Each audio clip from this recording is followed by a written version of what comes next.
Hey everyone, my name is Kelly Scott Reed, and welcome to A Word, Ruff and Yaw's interview show where I get to talk to creatives, writers, poets, filmmakers, podcasters, and all those who make the magic that makes this life worth living. Today we're talking to Maud Lavin, a personal favorite of the Ruff and Yaw press, who is an American writer of creative nonfiction and poetry. She's a professor emerita of visual and critical studies at the School of Art Institute of Chicago. She is a recipient of a senior research residency at Asia Research Institute, National University of Singapore, a Guggenheim Fellowship in 2005, and a National Endowment for the Arts grant. Her most recent book of creative nonfiction, Silence is Ohio, published by Cowboy Jamboree Press, is available right now, and we get to talk to her today. Welcome to the show, Maud, and we're so thankful to have you here finally. Thank you, Kelly. And I am a big fan of yours and RF also. I published there. I'm thrilled to publish with you all. Well, I really appreciate you spending this time with us today, and I wanted to talk a little bit about Silences, Ohio. I just read a review of it that was quite moving. And I think if you told us a little bit about what the book is about and what it means to you, having published this right now. Okay. First, I have to hold it up because I'm dressed to match the cover. Actually, accidentally, but yeah. Um, okay. That's covered by Adam Van Winkle, Cowboy Jamboree. Um, it's creative nonfiction, and it's in fragments, but each fragment a little story. And I really was thinking a lot about in Midwestern culture and different way in other cultures, how silences work, and in the very contradictory ways, like in conversations, it can be really, to hide bigotry and to exclude people. But then on the other hand, they can also be a kind of social cement, especially I come from outside Canton, Ohio, and with people you've known a really long time, and you just kind of agree not to talk about certain things, and that's what part of what keeps the friendship going for decades, or you just need to sit comfortably in silence. So it seems like silences and reticence and small talk, a very big part of small town Midwestern living. It's interesting you were saying that because I think a lot of us are struggling right now with keeping those silences and keeping our mouths shut to keep the peace, if you know what I'm saying. With this last election, having families kind of divided, I've noticed there's, and it's not something I'm culturally familiar with. I come from an Italian house where no one shuts up and everyone yells their every grievance at each other. There is no silence. And I've always struggled with the silences that, the pregnant pauses, the silences uh, um, that are heavy. I try to fill it with a joke or with a statement. And I'm finding it very difficult now keeping myself silent. Could you tell us about one of the stories that best illustrates that? The good silences, good silences, the positive silences that's in the book. Um, yeah, but although first I'm going to start with one that's not so positive. There's a piece called When Silence Isn't Enough, and it's about this guy I knew forever, even had a crush on. We grew up together, and seeing him as an adult, hanging out with him as an adult, and then I hadn't realized how he'd changed from when we grew up, and he used a racial slur, and I told him to cut it out, and he just sort of sarcastic, and then boom, that was it. I never hung out with him again. So there are limits. There Mm. are limits. And this election has really brought up those limits. So yeah. But there was a really innocuous little story in there about just getting my nails done in Bowling Green, Ohio. And there was a sort of coding. This is when I live in Chicago now, and I was back in Ohio. And the woman doing my nails told me like she really didn't like Chicago. And sometimes that's code for racism. And I was thinking like, God, am I going to have to leave in the middle of this nail appointment? Like, it's really the ultimate selfish thought. And but then it turns out she goes to the suburbs and she sees her sister who's lesbian. And so I thought, oh, phew, like, okay, we got some sort of acceptance of difference here. And then I was saying like, oh yeah, there's someone in my family too who's lesbian. And we talked all about her sister's wedding and this and that. And I did not, here's a silence thing. I did not pry about why she does not like Chicago. Like, I don't want to hear it, but we did, do a very overt claiming of supporting gay rights and so forth. So that to me seems like a very Midwest conversation, kind of picking your way carefully. Yeah, finding the connecting point and ignoring the separateness, bringing Mhm. yourselves into a middle. It's so interesting. I pride myself, maybe I shouldn't, on doing that with people. Like I will meet people from every walk of life and I will find a way to connect. I have to. Mhm. Or I feel kind of lost on an island. If I have no connecting point, I get very socially uncomfortable. So that sounds like that kind of situation where I'd be like, uh-oh, we could be tripping over this wire. Let's find the connecting point for this brief interaction we have with each other to get along.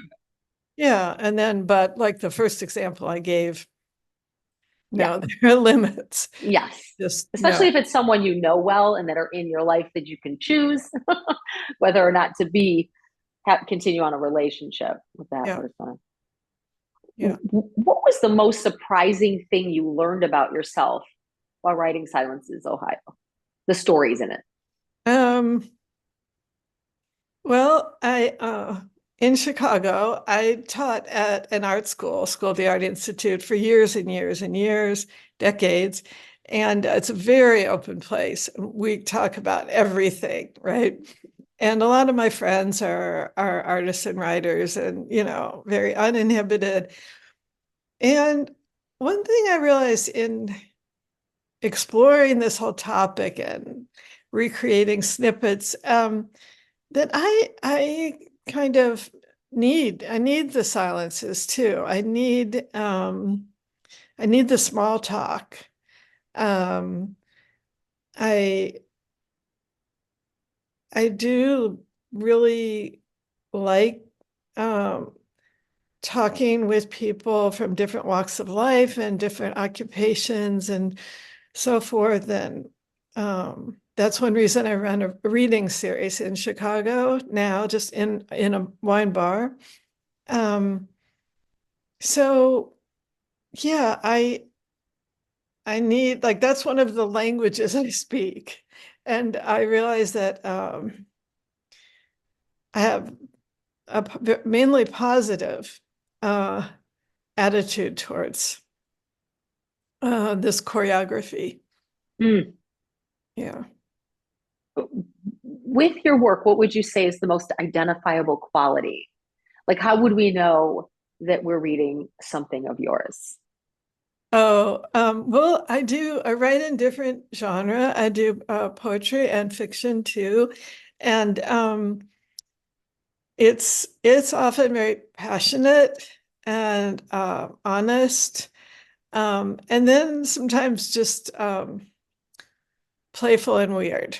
So, I'm earnest a lot of the time, but I do have a novel coming out in the spring, called Mermaids and Lazy Activists. And it is part, Best title of all time. thank you. It's from a Chicago press called From Beyond Press that does fantasy and horror. And it's, part fantasy and part reality based. And it's very goofy and I think it's very funny. So there's definitely part of that upside down style in there too. That's really cool. I now I'm curious. I just need to know a little bit about what that is. It sounds so interesting to me, almost like an X-Files type of thing. But go ahead, tell us a little bit about the plot, just a little synopsis. Sure, I'd love to. Okay, so I love Lake Michigan. I swim in the lake when the temperatures allow. I swim a lot in the lake, and it's I'm very eco-conscious and I want to keep the lake clean or cleaner and try to follow those politics. But I don't like the really dour environmental stuff. It just makes me feel terrible. It's like, okay, all the fish are already full of plastic. They're all this. Like, I know, what can I do? Okay, so then I was just thinking so yeah, I have a character. It's very self-ironic too. So like I'm in there and I sort of a character like me. And then I meet Evelyn, who's a mermaid, and she is, bawdy and very feral, and she's not the sweet little mermaid of Disney movies. She's kind of she likes to play with human men for sex, and she's okay, and she's very friendly, but also very competitive. And so she decides to join the poetry reading circuit with me, and she changes easily into legs. So then there's a lot of funny stuff about her and me in like at poetry readings, and we go to AWP and this kind of thing, which is just for laughs, it's just and self-irony and her poems and my poems. Okay. But then there's some serious stuff. She's required by her mermaid group to do some public service. And so we kind of go through different issues about the lake to find out where we can be helpful, but with at least the least work possible. And then the people get involved and the plot gets more complicated. And yeah. But so That's very cool. yeah, thanks. It's kind of a send up of the indie lit world too, which I love. So it's a very affectionate send up. Yes. Oh, it's so Yeah. funny. When you said AWP, I was like, okay, I'm in. That's Yeah. hysterical. Right. And she performs in her legs. It's all a secret that she's a mermaid because they don't want to get caught and held at zoos and stuff. Mhm. So she performs at the reading series, and then she's got everyone screaming and yelling and Oh my gosh, that is so cool. Very cool. Mhm. What is the most helpful criticism that you've ever received, either for your writing or just in general? Yeah, thank you. You sent along some of the questions beforehand, and I love that because I could really think about it. Um, I would say not so much criticism, but encouragement. So my um, grad school advisor, Linda Knocklin, I was nervous about giving a talk, and she said, just like she always used her hands a lot, right? She goes, just play with it, play with it. So I just really like that because, it can be serious play, it can be goofy play. And if you do sort of churn it up as play, then like real feelings can come out and different perspectives. And yeah, so I think that's been one of the most helpful pieces of advice I've ever gotten. That's really cool because in yoga, I'm a yoga instructor. So in yoga, we have this thing called lila, which is play. We're supposed to be, while we're in the practice and breathing and being connected, to play around in the poses, to enjoy it, to feel it out. it's where you learn.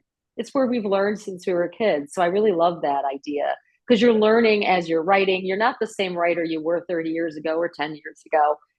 There's a constant change in that playfulness. I love that. That's a really I'm gonna hold that one because sometimes they really apply. I love that. Now, what was the impetus for you to become a writer? Have you always written, or is it something trigger you to start writing? Yeah, so I just turned 70 and I've been writing always. I've been publishing since I was 20. My first piece in a national glossy was in Art Forum, a profile of the artist William Wegman. Speaking of playful, he's quite playful. And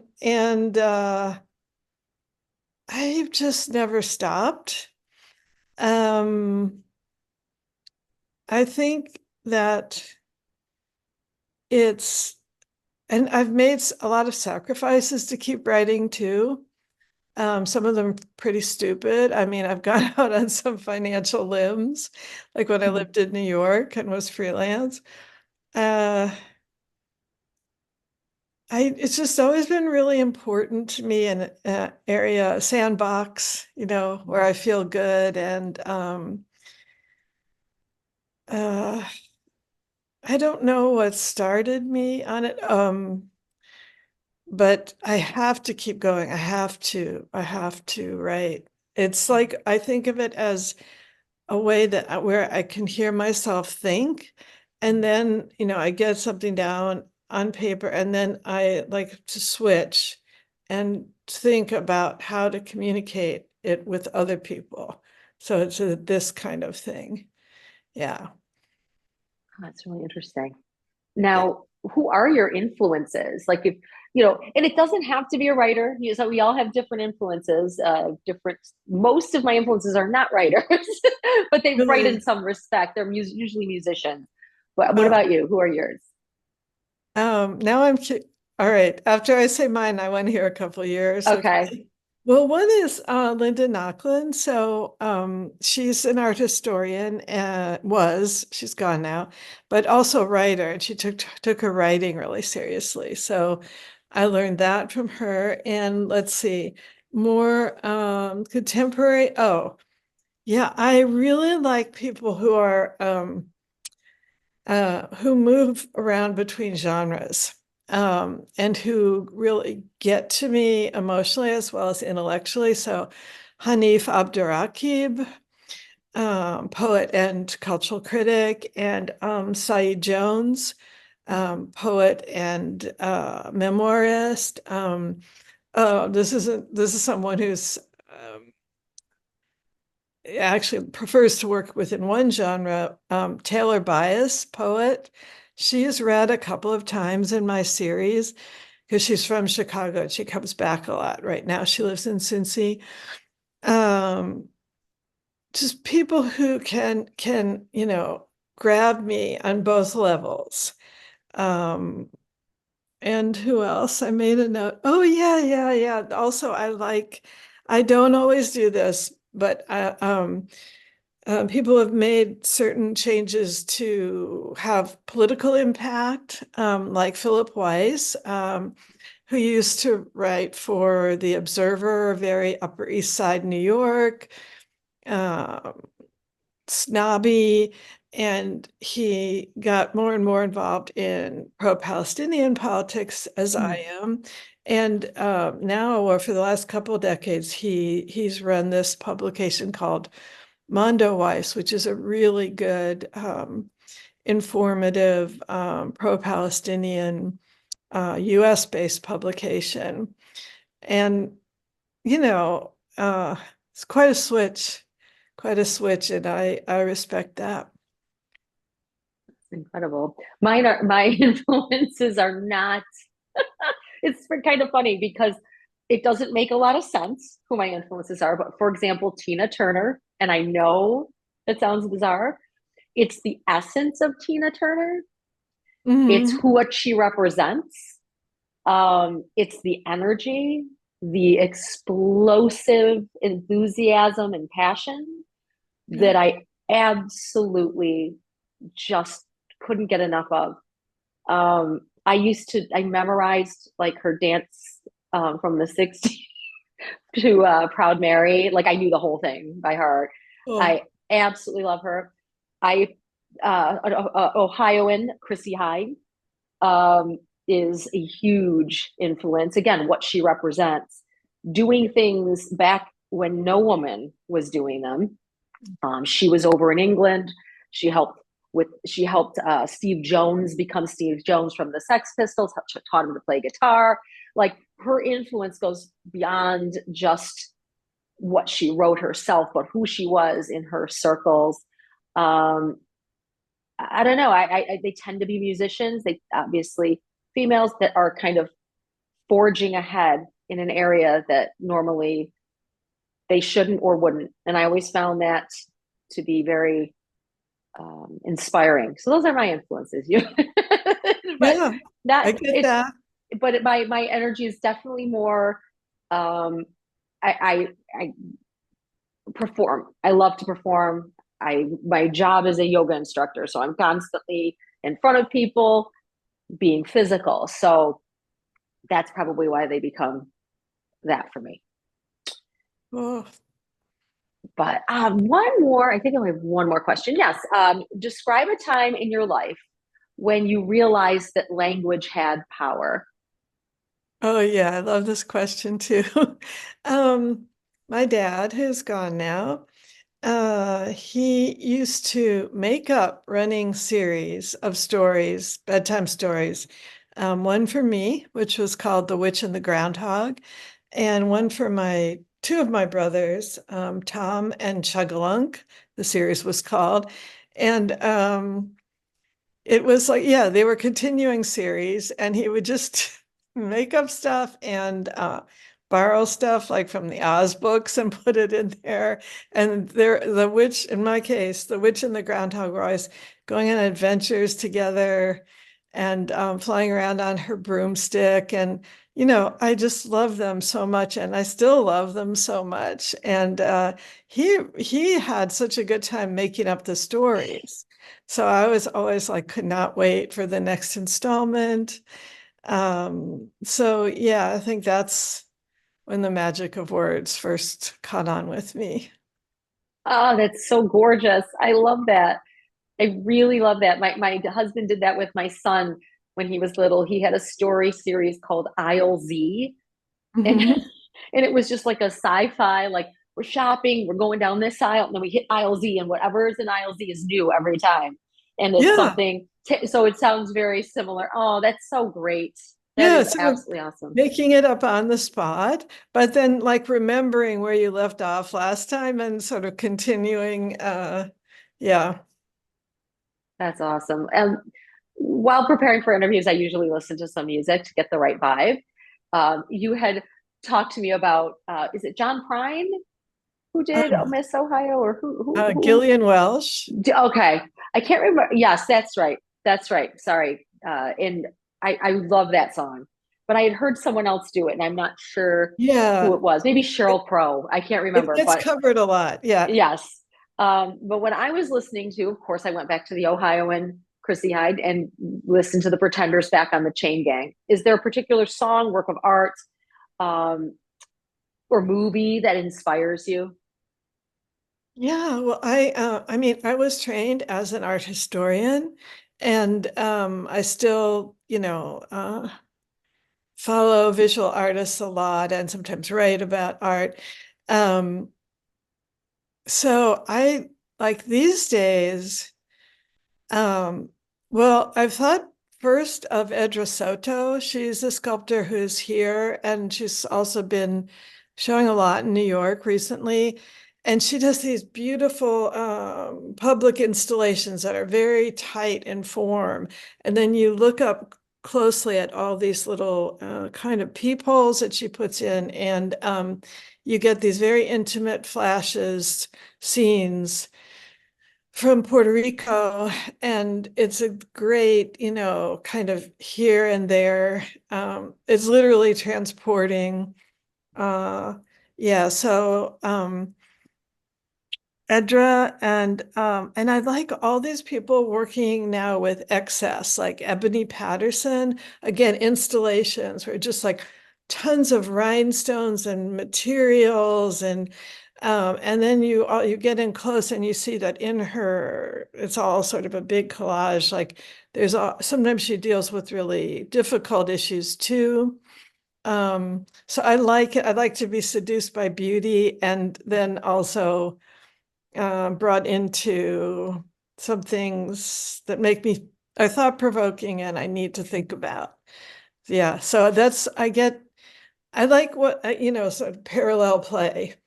I mean, I read all the time. I love lots and lots of writers, but I think when I go look at visual art, it's sometimes really inspiring and the persistence of how people live. Like I've seen Edra really grow from, just her own studio to boom, here's a public project I just got funded in New York, and here's the botanical gardens in Chicago. I'm doing this whole thing in this lake, and so yeah, her perseverance too.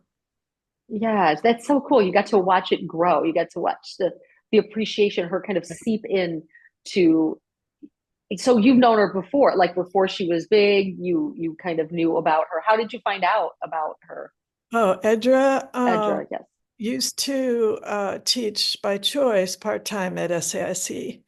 And yeah, SAIC is really a huge art school. So a lot of people go through there at one time or another. And